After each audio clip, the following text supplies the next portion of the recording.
तो एपिसोड के स्टार्टिंग में हम 3 साल पहले जीजू नाम के आइलैंड का सीन देखते हैं, जहाँ पर कुछ धमाके हो रहे होते हैं और हम एक इंसान को किसी चीज से भागता हुआ देखते हैं और फिर वो जाकर अपने बाकी के साथियों से यूनाइट होता है। फिर जंगल में से बहुत बड़ी चींटियां बाहर आती हैं और वो आदमी उन्हें रोककर कहता है सभी लोग दुश्मन से लड़ो, अगर ये यहाँ से आगे गए तो फ्रंट लाइन खत्म हो जाएगी। जिसके बाद वो लोग उन चींटियों से लड़ने लगते हैं, लेकिन वो उन सभी को बहुत ही बुरी तरह से मार देती हैं और एक उन्हें देखकर कहता है ये बहुत बुरा है, हमारा रैंक बहुत ही कम है। फिर वो इंसान मरने के कगार पर ही होता है, लेकिन तभी मिन ब्यूंग ग्यू नाम का एक इंसान उसे बचा लेता है और फिर उस पर अपना हीलिंग मैजिक इस्तेमाल करता है, जिससे वो तुरंत हील हो जाता है। और ये चीज देखकर वो इंसान भी शॉक होता है। तभी कुछ उस पर भी हमला करने आती हैं और योन सियो कहता है ब्यूंग ग्यू नीचे झुको। फिर वो उन्हें रोककर योन हो को बुलाता है, जिसके बाद योन हो उनके साथ लड़ने लग जाता है और वो दोनों सभी को ही हरा देते हैं। और उन्हें देखकर एक कहता है ये तो एस रैंक्स हैं। फिर योन सियो कहता है तुम बहुत जल्दबाजी करते हो ब्यूंग ग्यू। तो ब्यूंग ग्यू कहता है माफ करना, पर मैं ज्यादा से ज्यादा लोगों की मदद करना चाहता हूँ और वैसे भी मुझे पता था कि तुम मुझे बचा लोगे। जिसे सुनकर वो दोनों मुस्कुराते हैं, पर तभी एक आवाज आती है और फिर हम वहाँ एक बड़ी व्हाइट चींटी को देखते हैं और योन सियो कहता है मुझे नहीं लगता कि ये बॉस है। तो योन हो कहता है शायद ये झुंड का लीडर होगा। ब्यूंग ग्यू घायलों का ध्यान रखो और चलो चले योन सियो। जिसके बाद वो दोनों उसकी ओर जाते हैं और योन हो उसके मुंह को पकड़ता है, साथ में योन सियो उस पर लाइटिंग अटैक करता है। फिर योन हो उसके दांतों को उखाड़ देता है, तभी वो भी उस पर पलट वार करती है, लेकिन योन हो उससे बचकर उस पर वही दांत मारता है, जिससे वो वहीं पर मर जाती है। पर तभी वहाँ पर वैसी और आ जाती हैं, जिन्हें देखकर योन हो कहता है अब ये मजेदार हो रहा है। जिसके बाद वो अपने बीस्ट मोड में आता है और योन से उन पर लाइटनिंग अटैक से हमला करता है। इधर चोई जोंग इन नाम का एस रैंक हंटर कहता है लगता है वो वक्त पर पहुंच ही गए, तो अब हमारी बारी है। और हम उनके सामने बहुत सी चींटियों को आते हुए देखते हैं। फिर जोंग इन उन पर एक फायर अटैक करता है, पर उससे सिर्फ लाल चींटियां ही मरती हैं। फिर जोंग इन सभी को हमला करने को कहता है, जिसके बाद वो सभी हमला करने जाते हैं। और तभी नरेटर कहता है 10 साल पहले हमारी दुनिया को दूसरे डायमेंशन से जोड़ने वाले गेट्स अचानक से दिखने शुरू हुए। गेट के दूसरी तरफ भयानक जीव थे, जिन्हें मैजिक बीस्ट कहा जाता है और जिन पर हमारे हथियार बिल्कुल भी काम नहीं करते, पर जिनके पास इन बीस्ट से लड़ने की ताकत जागी उन्हें हंटर्स कहा जाता है। उनकी बॉडीज के अंदर बसी मैजिकल पावर्स को मापकर उन्हें एस, ए, बी, सी और ई रैंक में बांटा जाता है। हालांकि एक बार ये ताकतें जाग जाएं, उसके बाद वो इंसान कितनी भी कोशिश कर ले, वो उससे ज्यादा ताकतवर या अपनी ताकतों को और ताकतवर नहीं बना सकता।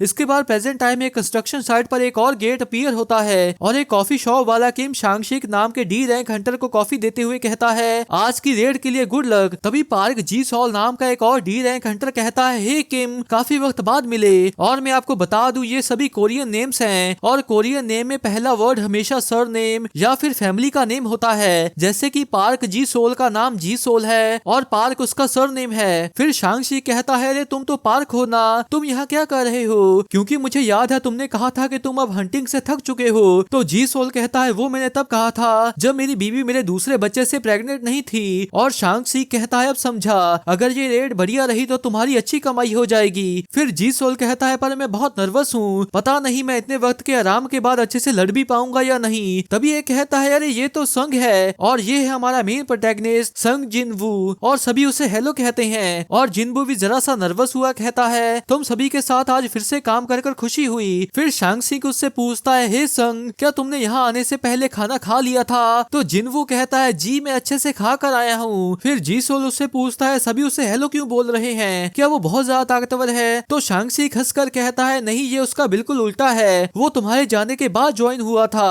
और उसका nickname the weakest hunter of all mankind है, यानी कि पूरी इंसानियत का सबसे कमजोर हंटर। तो जी सोल पूछता है कमजोर से तुम्हारा मतलब कितना कमजोर? तो शांगशी कहता है जैसे कि एक ई रैंक गेट की ट्रिप उसे हॉस्पिटल पहुंचा देती है और एक रूल के मुताबिक अगर उसे बुलाया गया है तो इसका मतलब है कि ये रेड बहुत ही ज्यादा आसान होने वाली है। तो जी सोल कहता है ठीक है अब मैं समझ गया। इधर जिनबू भी उनकी बातें सुन लेता है पर वो कुछ नहीं कहता।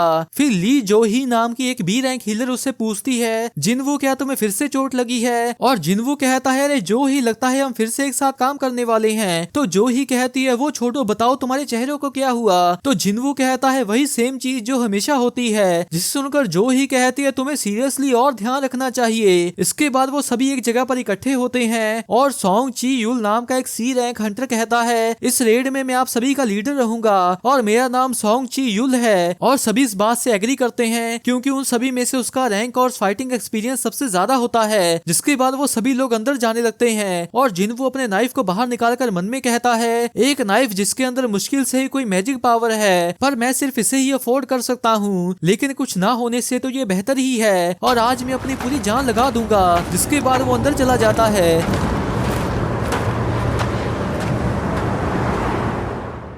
दूसरी ओर कोरिया के हंटर एसोसिएशन की बिल्डिंग में वू जिन चुल नाम का एक ए रैंक हंटर कहता है, आपका मीटिंग में वापस आने पर स्वागत है चेयरमैन गो। एडमिनिस्ट्रेशन के साथ सब कैसा रहा? और इस चेयरमैन का पूरा नाम गो गन ही है, जो कि एक एस रैंक हंटर है और कोरिया के हंटर एसोसिएशन का चेयरमैन भी। फिर गन ही कहता है, वही हमेशा वाली बातें, डंजन ब्रेक्स प्रॉब्लम है, पर फिर भी उन्हें वो सभी रिसोर्सेज चाहिए जो डंजन्स में मिलते हैं और उनकी मांगे लॉजिकल भी है और हम हंटर उन्हीं रिसोर्सेज को बेचकर अपना घर चलाते हैं। उन बीस्ट्स को मारने के बाद ये एसेंस स्टोन्स मिलते हैं और ये बहुत कीमती हैं। इधर जिन वो कहता है, मैंने कर दिया, मुझे आखिर एक मिल ही गया। पर तभी एक गॉब्लिन उस पर हमला करता है जिससे उसके नाइफ पर क्रैक आ जाता है। फिर जिन वो उसके हमलों से बचता है और उस पर अपने नाइफ से हमला करने लगता है, लेकिन उसका नाइफ ही टूट जाता है और वो गॉब्लिन भी उसके पेट पे अपनी स्वॉर्ड घुसा देता है। जिसके बाद जी सोल आकर उसे बचा लेता है और जिन वो स्वॉर्ड को निकाल कर तड़पने लग जाता है। फिर जी सोल कहता है, मैं अगले मैजिक बीस्ट की ओर जा रहा हूँ, जो ही तुम संग का ध्यान रखो। फिर जो ही उसके पास जाती है और कहती है, चिंता मत करो, तुम पूरी तरह से ठीक हो जाओगे।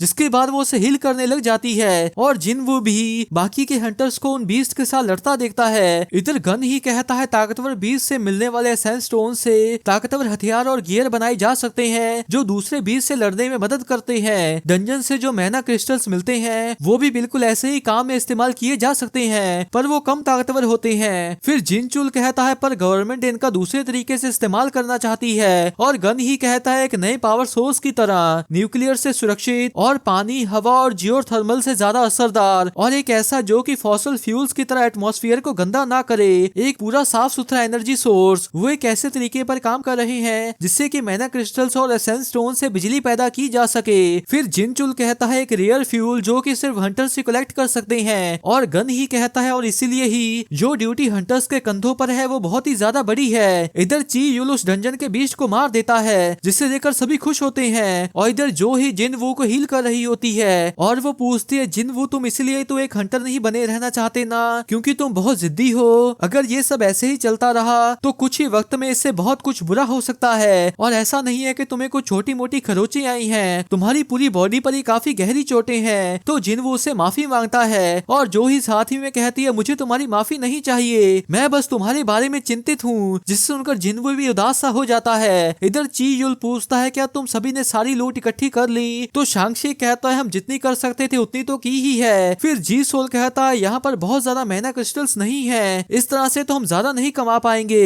जिसे सुनकर जी वो मन में कहता है, मुझे लगता है कि ये खत्म हो गया और मैं सिर्फ एक ई रैंक एसेंस स्टोन ही ले पाया हूँ और सिर्फ इतने के लिए ही मैं मरने वाला था। और उसे देखकर जो ही भी उदास सी हो जाती है। तब ये कहता है, हे यहाँ देखो, यहाँ एक सुरंग है। फिर ची युल कहता है, ये तो मुझे एक डबल डंजन लग रहा है, मतलब एक डंजन में दूसरा डंजन, और मैंने तो बस इसके बारे में सुना ही था क्योंकि ये चीज बहुत ही रेयर होती है। फिर जी सोल कहता है, जिसका मतलब? तो शांगशी कहता है, हाँ वहाँ अंदर और भी लूट होगी। फिर ची युल कहता है, सभी लोग सुनो, जब ऐसी अनएक्सपेक्टेड चीज से सामना होता है तो हमें हंटर्स एसोसिएशन के ऑर्डर्स का इंतजार करना होता है। तभी जी सोल कहता है, जरा रुको मिस्टर सोंग, इसका मतलब ये है कि अगर नए लोग आए तो हमें लूट को उनके साथ बांटना पड़ेगा, और वैसे भी ये एक डी रैंक डंजन का ही तो हिस्सा है, इसलिए हमें कुछ नहीं होगा। और शांगशी कहता है, सही कहा, इसकी बीवी इसके दूसरे बच्चे को जन्म देने वाली है और हमें ज्यादा मैना क्रिस्टल्स भी नहीं मिले, तो क्या सिर्फ एक बार के लिए रूल्स को नजरअंदाज नहीं कर सकते? तो ची युल कहता है, मैं समझ सकता हूँ कि तुम्हें कैसा महसूस हो रहा है, लेकिन ये बात भी सच है कि ये खतरनाक हो सकता है, पर अगर तुम इतनी ही जिद कर रहे हो तो हमें वोटिंग कर लेनी चाहिए। जिसके बाद पार्टी के कुछ लोग हाँ कहते हैं और कुछ लोग जाने को मना करते हैं, जिसमें जो ही भी शामिल होती है। फिर ची युल कहता है, अब 6 लोग जाने को तैयार हैं और 6 लोग मना कर रहे हैं, तो संग अब सब तुम्हारे वोट से ही डिसाइड होगा।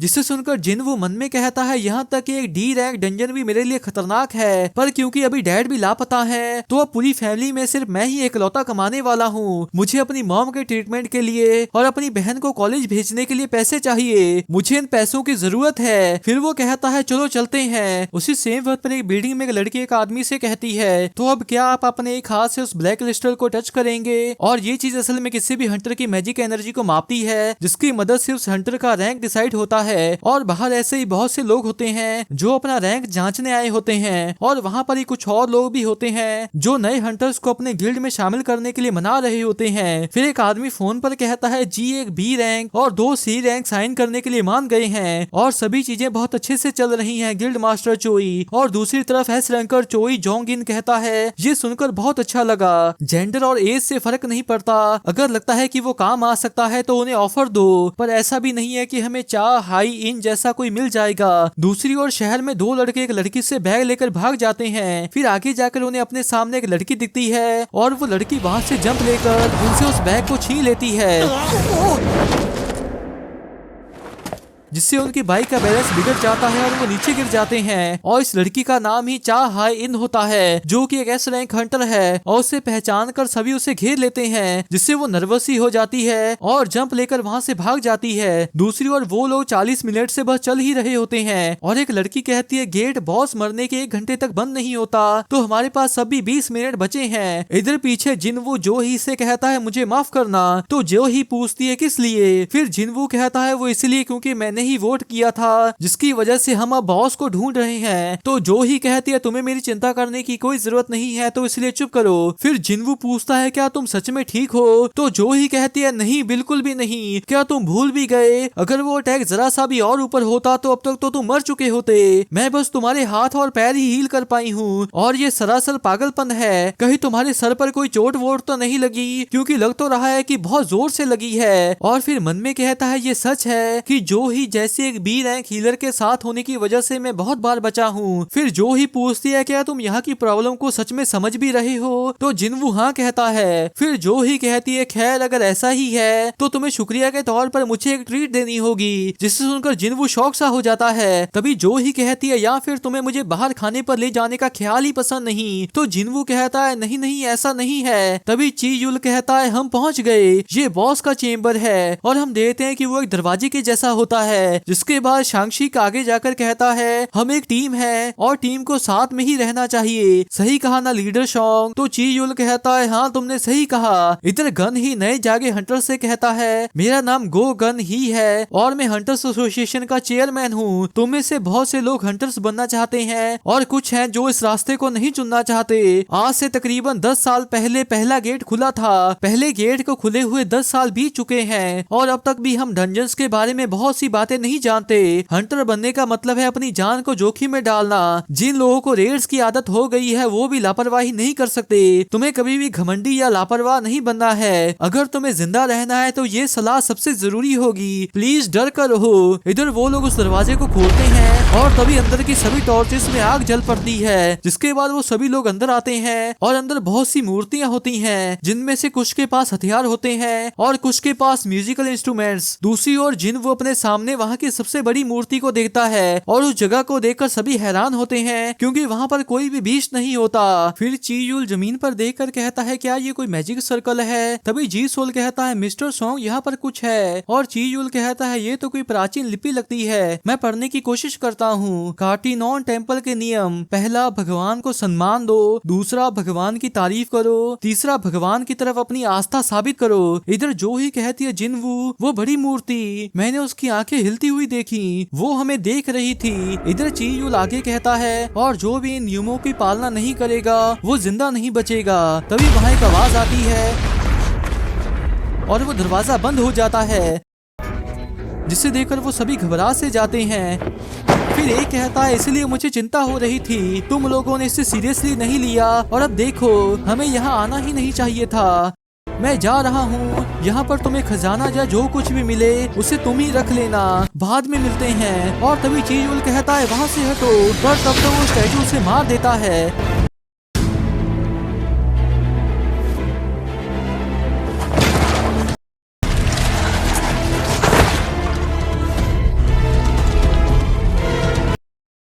जिसे देखकर सभी शॉक हो जाते हैं।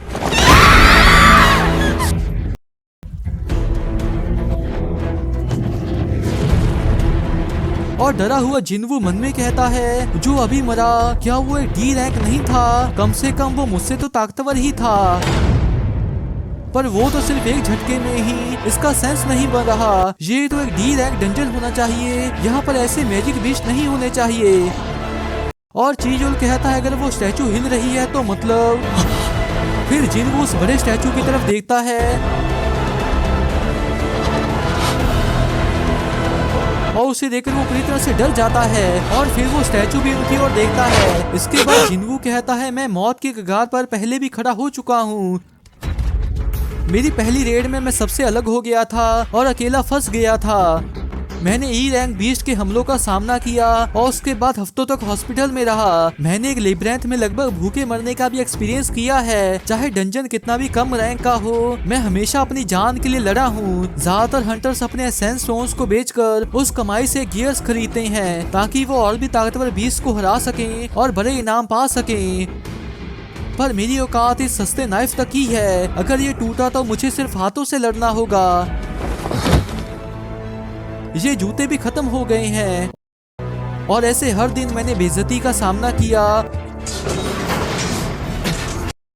और जोखिमों से भरी जिंदगी गुजारी जिसमें इनाम से ज्यादा जोखिम थे।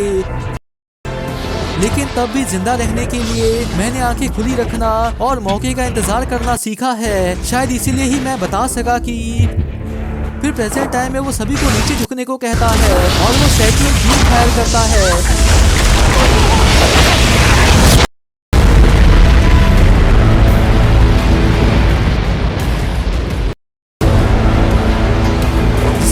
देखता है कि कुछ लोग इस बीम की वजह से मारे जाते हैं और ये सब देखकर वो सभी लोग ही बहुत ज्यादा डर जाते हैं। और जो ही तो डर के कारण हिल भी नहीं पाती और जिन्वू मन में कहता है, आखिर यहाँ हो क्या रहा है? ये कैसे हो सकता है? हम घिर चुके हैं, हम नहीं बचेंगे, हम मरेंगे, हम मरेंगे, हम सभी ही मरने वाले हैं। और इसी के साथ ये एपिसोड भी एंड हो जाता है। तो गाइस, मैं होप करता हूँ कि आपको ये एक्सप्लेनेशन अच्छी लगी होगी। अगर आपको ये एक्सप्लेनेशन अच्छी लगी है तो इस वीडियो को एक लाइक कर दें और नीचे कमेंट भी जरूर कर दें। इसका नेक्स्ट एपिसोड अगले सैटरडे को आ जाएगा, तो उसकी एक्सप्लेनेशन वीडियो संडे तक आ जाएगी। तो अगर आप उसे मिस नहीं करना चाहते तो इस चैनल को जरूर सब्सक्राइब कर लें। तो मिलते हैं एक और नई एक्सप्लेनेशन वीडियो के साथ। तब तक के लिए टाटा बाय बाय।